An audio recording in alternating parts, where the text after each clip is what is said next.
네, 오늘 8장 말씀 통하여서 옛 시대 사람에게 물으며 라는 제목으로 5번째 강의에 이어가도록 하겠습니다.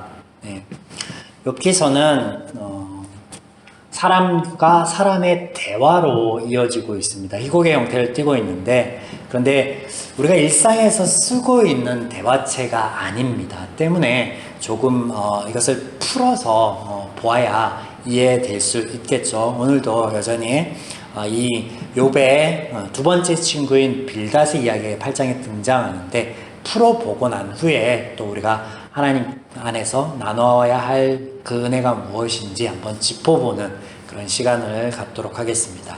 네, 본문 8장 앞서 이야기하였듯 엘리바스에 대한 욥의 변론이 있은 후에 빌닷이라는 친구의 첫 번째 변론으로 8장이 등장하는데, 경험을 근거로 한 인과응보론을 엘리바스가 이야기하였습니다. 그리고 이 이야기를 들은 욥의 변론이 6장과 7장에 등장하였고, 이런 욥의 6장과 7장에 엘리바스에 대한 변론을 들은 이후에 이 빌닷이 욥의 이야기를 가지고 이야기를 합니다. 논지를 이어갑니다.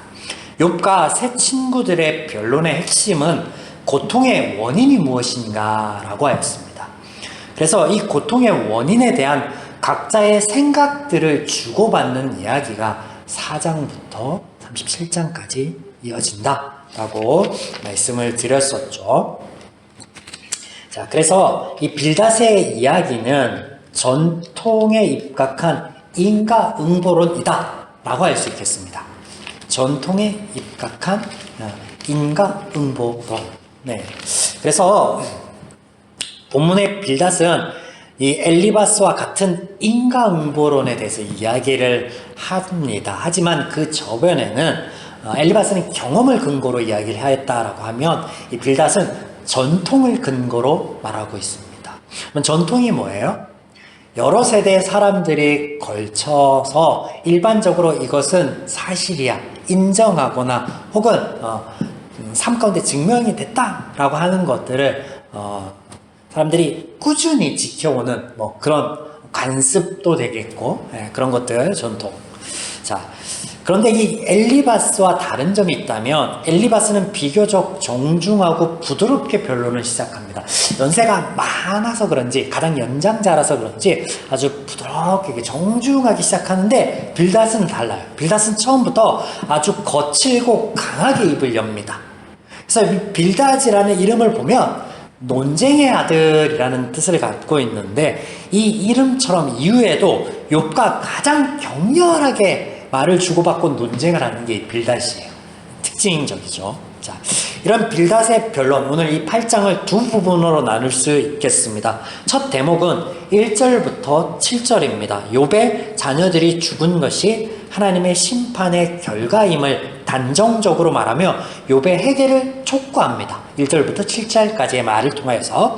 또 두 번째 대목은 8절부터 끝절 12절까지인데, 전통적 교훈에 근거한 인과응보론을 이야기하는데, 이 인과응보론 중에 죄인의 패망을 이야기합니다. 자, 조금 더 본문을 세밀하게 한번 살펴보도록 하겠습니다. 2절. 내가 어느 때까지 이런 말을 하겠으며 어느 때까지 내 입의 말이 거센 바람과 같겠는가? 입을 떼자마자 이게 강한 어조로 이렇게 쏘아붙이는 말인데, 이 욥의 7장과 6장과 7장의 그 말들이 거센 바람에 비합니다. 그러니까 엘리바스에게 듣고 그것에 대한 변론을 욥이 6장과 7장에서 하잖아요. 그렇게 그 이야기를 듣고 빌닷이 얘기하는 게 그 6장과 7장의 욥의 네 말이 거센 바람에 같다라고 비교를 하는데, 여기서 거센 바람이라고 하는 것은요, 사막의 낮과 밤의 큰 일교차 때문에 생기는 회오리 바람이에요. 이거 돌곰풍이라고 하기도 하죠. 이 회오리 바람. 그래서 원인을 알 수 없는 고난에 대한 탈출구로 욥이 죽음에 대해서 이야기한 것과 친구들의 무정함을 신랄하게 질책한 대목, 또 그리고 자신의 의를 주장한 욥의 말들이 매우 거칠고 파괴적임을 나타내기 위해 이런 강풍에 비유하고 있다라는 거예요. 3절. 하나님이 어찌 정의를 굽게 하시겠으며 전능하신 이가 어찌 공의를 굽게 하시겠는가. 빌닷은 하나님의 정의와 공의가 반드시 이루어짐을 이야기하므로 욥의 자녀들의 죽음을 볼 때 그들을 죄로 단정하고 있다는 거예요. 그들이 죽었다라는 사실, 그것은 그들이 죄를 졌기 때문에 욥이 너가 모를 뿐이야 라고 단정을 짓고 있다는 거예요. 나아가 5절과 6절에서 이제라도 내가 회개하면 회복될 것이다 라고 말하고 7절에서 지금은 고통받다 작고 연약하나 하나님께서 회복시키실 때에는 번성해질 거야 라고 말을 합니다. 7절 우리가 너무나 잘 알고 있는 대목이죠. 내 시작은 미약하였으나 내 나중은 심히 창대하리라. 네. 이 말이 어디에 붙었는지 사람들이 잘 몰라요. 복음서에 있는지 시편에 있는지 잘 모르지만 예전에 기독교인 사업장에는 어디나 붙어있던 말씀 구절이기도 하였죠. 자, 그래서 지금 고통을 받고 네가 작아져 있으나 하나님께서 회복시켜줄 때는 다시 일어날 수 있을 거야 라는 말이기도 하지만 반대로도 볼 수 있습니다. 이 말은 욥아, 너가 회개가 선행되지 않을 때 지금 받고 있는 고난과 고통은 이후에 받을 거에 비하면 아무것도 아니다. 나중에 더 크게 너 하나님께 심판받고 환난 받을 거야 라고 말하고 있는 거예요. 이렇게도 이해할 수 있다는 거. 자, 빌닷의 이 첫 대목에서 우리가 1절과 7절 사이의 이 첫 대목에서 조금 더 눈여겨볼 성경에 아주 중요한 용어가 하나 등장하는데 혹시 찾으셨습니까? 뭐죠? 정의와 공의입니다. 공의. 그러면 빌닷이 이야기하는 하나님의 정의와 공의는 본문 가운데 무엇이겠습니까? 4절 세 번역으로 읽어드립니다. 내 자식들이 주님께 죄를 지으면 주님께서 그들을 벌하시는 것이 당연한 일이 아니냐. 그래서 빌닷이 이야기하는 하나님의 정의, 공의는 무엇이냐면요, 인과응보입니다. 더 정확히는 심판. 자, 우리말 성경에 정의와 공의라고 번역하고 있지만 사실은요 한 단어예요. 제다크, 공의.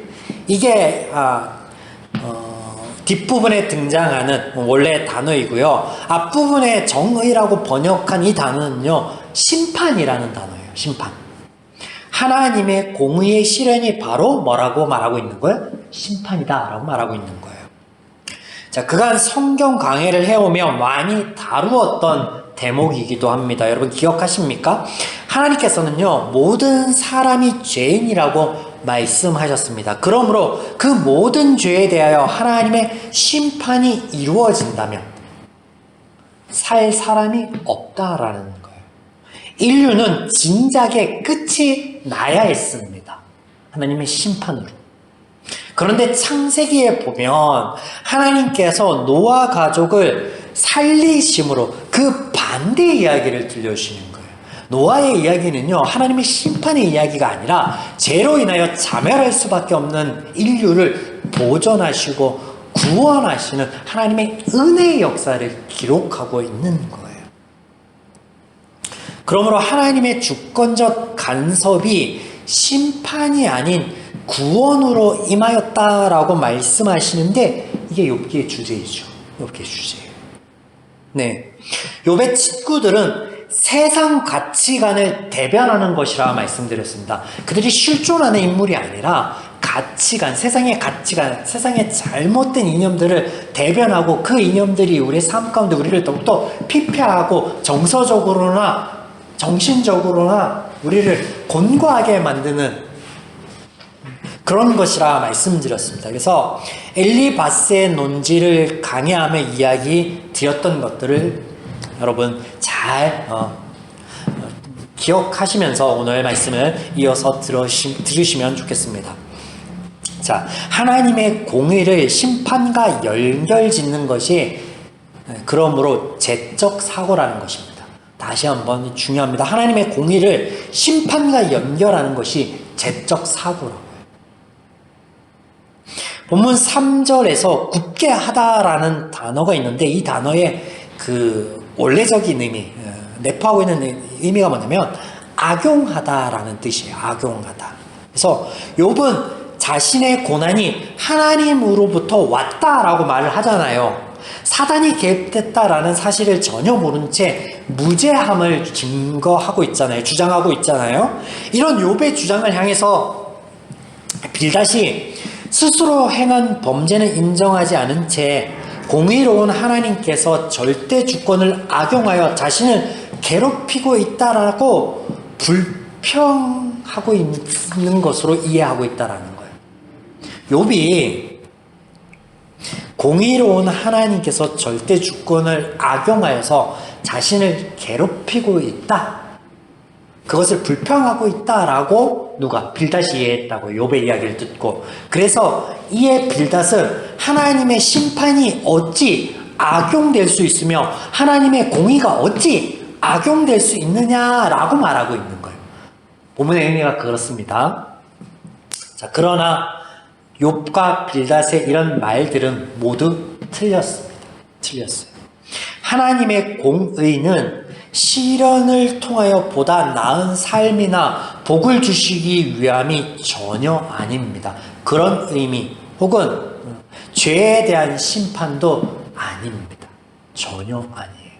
또 욥기에 등장하는 내가 하나님의 단련하심을 받아 이후에는 정금과 같이 나아갈 것이다. 그래서 막 찬양도 있고 막 고백하잖아요. 아니라고요. 하나님의 공의는 그런 게 아니라고요. 시련을 위해 보다 나은 삶을 주시기 위한 의도, 그런 거 아니에요. 죄에 대한 심판, 그런 거 아니에요. 성경에서 우리에게 보이시고 말씀하시는 하나님의 공의는요, 의로우신 하나님의 마음 자체에 있습니다. 하나님의 마음이 공의예요. 하나님의 마음. 하나님의 의는 당신의 형상으로 지음받은 인간을 사랑하시고자 하는 하나님의 마음 자체에 있다고. 이게 변하지 않기 때문에 의롭다라는 거예요.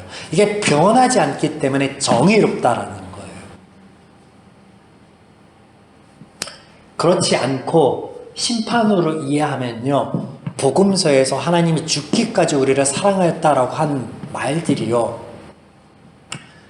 설명이 안 되니까 이 공의 심판을 하나님의 사랑의 매라고 얘기를 해요.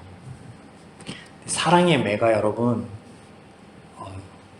봤잖아요. 이스라엘이 얼마나 많은 고통을 당했는지.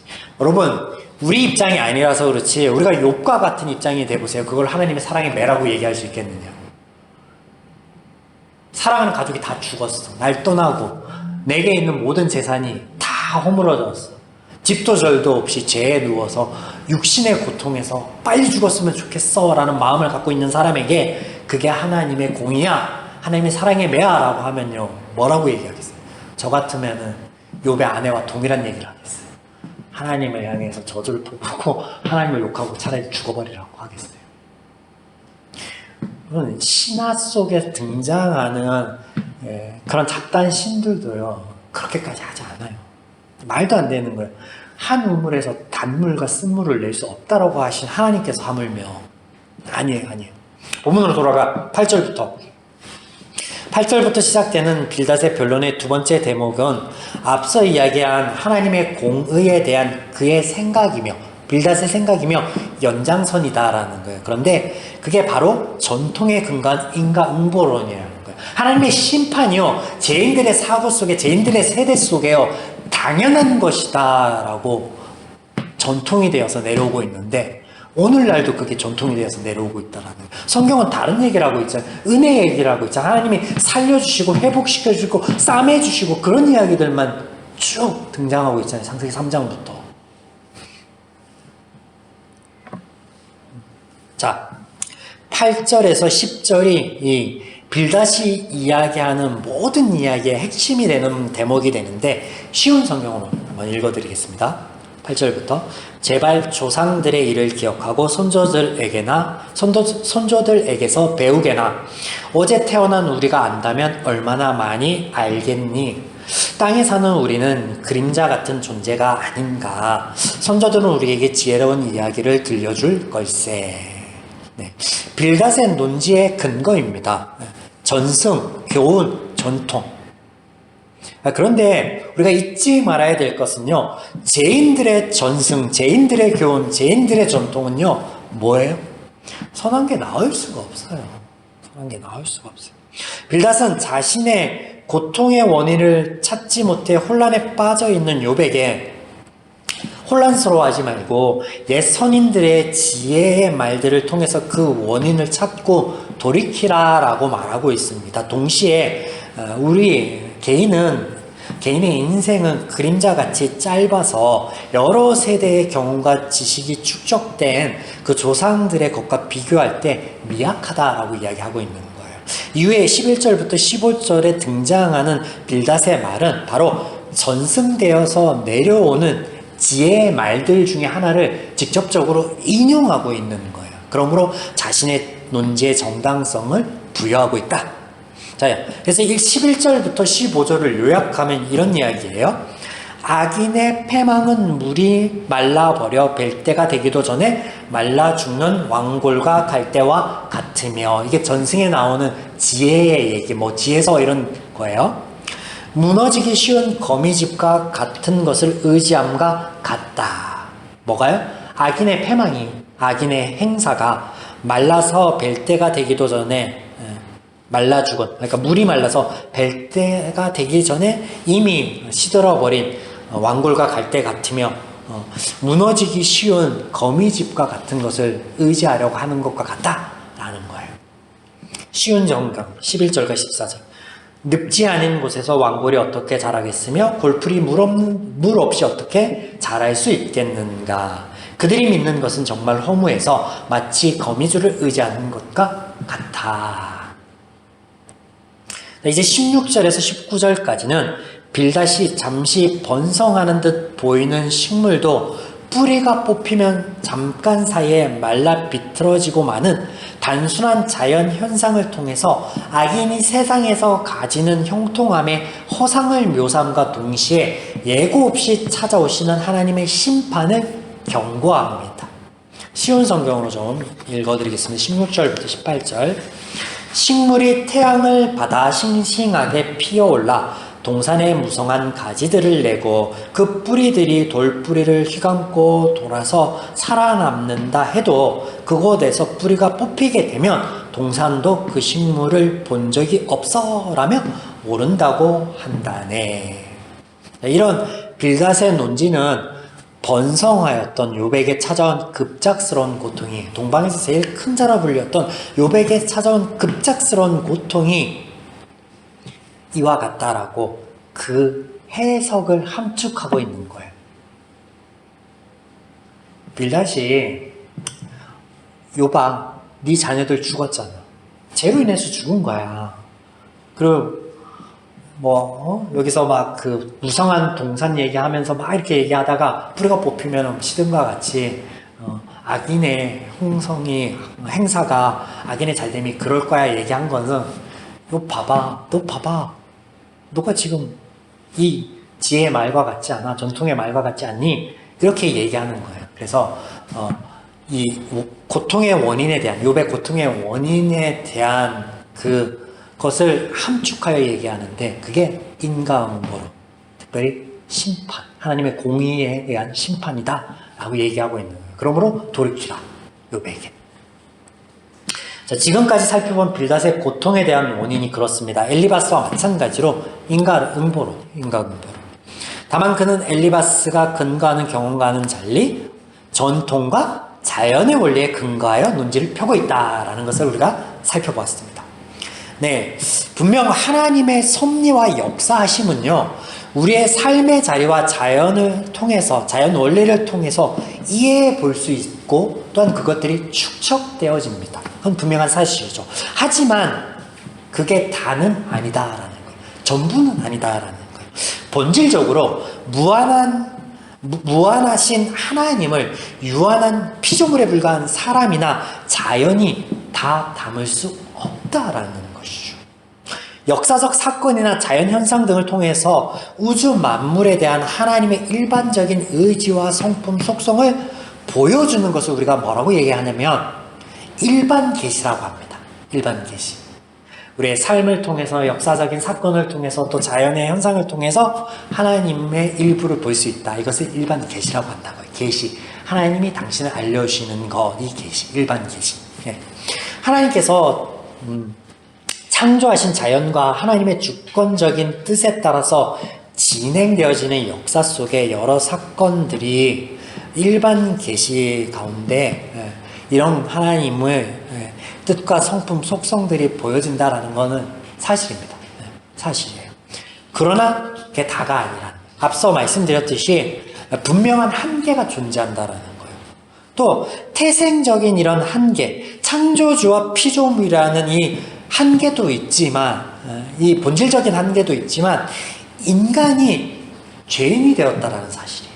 그래서 진리를 알 수 있는 능력이 저하되었다. 동시에 자연도 이 죄로 인하여 오염되었다라는 사실을 우리는 간과해서는 안 됩니다.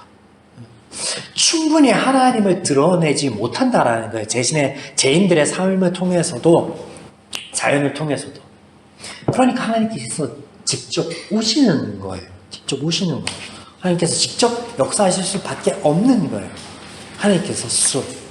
자, 또 때문에 하나님께서 하나님의 진리에 대해서 우리에게 가르쳐 주시기를 원하는데 이 특별한 계시가 오늘날 우리에게 뭐예요? 성경이에요. 특별한 계시. 그러면 우리는 이 성경을 통하여 하나님의 뜻과 성품, 속성들을 바르게 이해할 수 있습니다. 진리를 이해할 수 있는 온전한 통로가 우리에게 있는데 그게 무엇이냐면 특별 계시인 성경이라고. 물론 일반 계시로도 우리가 이해할 수 있죠. 그러나 그 일반 계시 속에서 하나님의 뜻과 성품을, 진리를 우리가 해석하고 적용하고 이해해 보는데 무엇으로 해야 된다고요? 특별 계시인 성경으로 해야 된다고요. 그래서 앞서 하나님의 정의와 공의에 대한 이야기도 마찬가지예요. 성경 전체에서 비추고 있는 그 하나님의 모습이, 하나님께서 말씀하시는 그 진리가 무엇을 이야기하는가를 우리가 분별해 봐야 되는데, 공의라는 그 단어 자체가 문자적으로 의미하는 것은 자연적, 도덕적, 법적의 올바름 혹은 공정함을 의미합니다. 그러나 하나님께서 성경을 통해서 보여주시고 가르쳐주시는 공의는요, 하나님의 의로움입니다.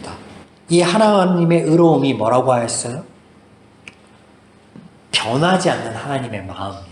이 변하지 않는 하나님의 마음이 욥기에서 하나님의 주권으로 소개되고 있는데 그게 뭐예요?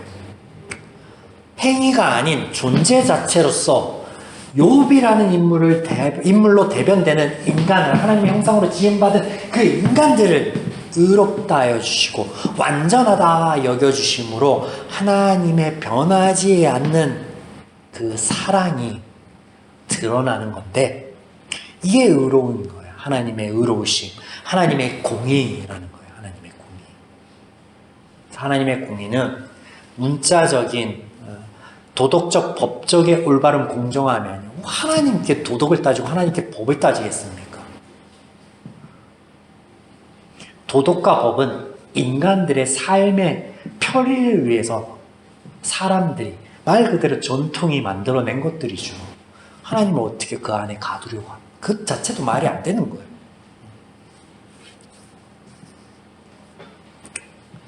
성경이 하나님의 공의를 의미하는 공의라는 단어와 빌다시 이해하는 것과 같은 심판이라는 단어가 언급되는 경우가 많이 있습니다.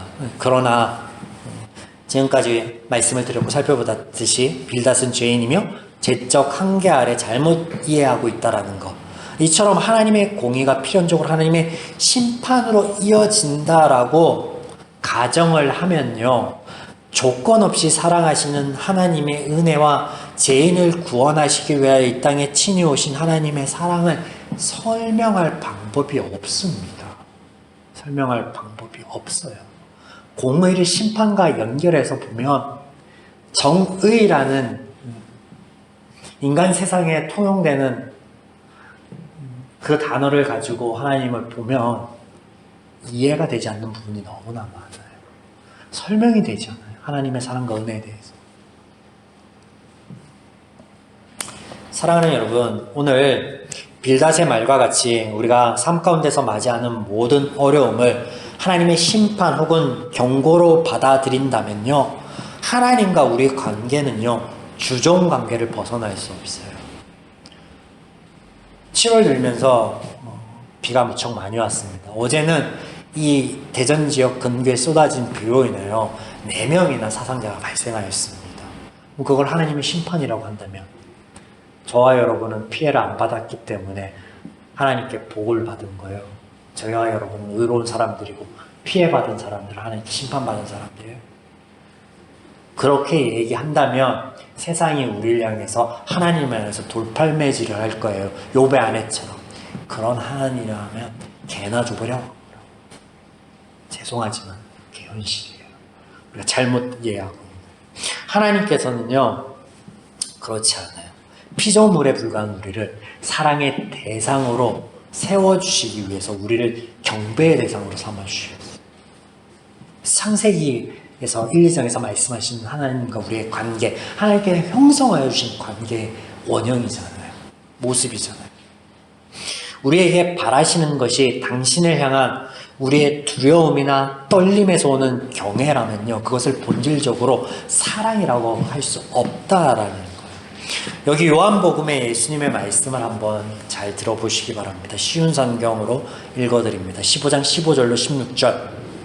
물론 문맥이 다른 의미지만 여기서 15절과 16절에서 얘기한 하나님의 마음을 보시면 좋을 것 같아요.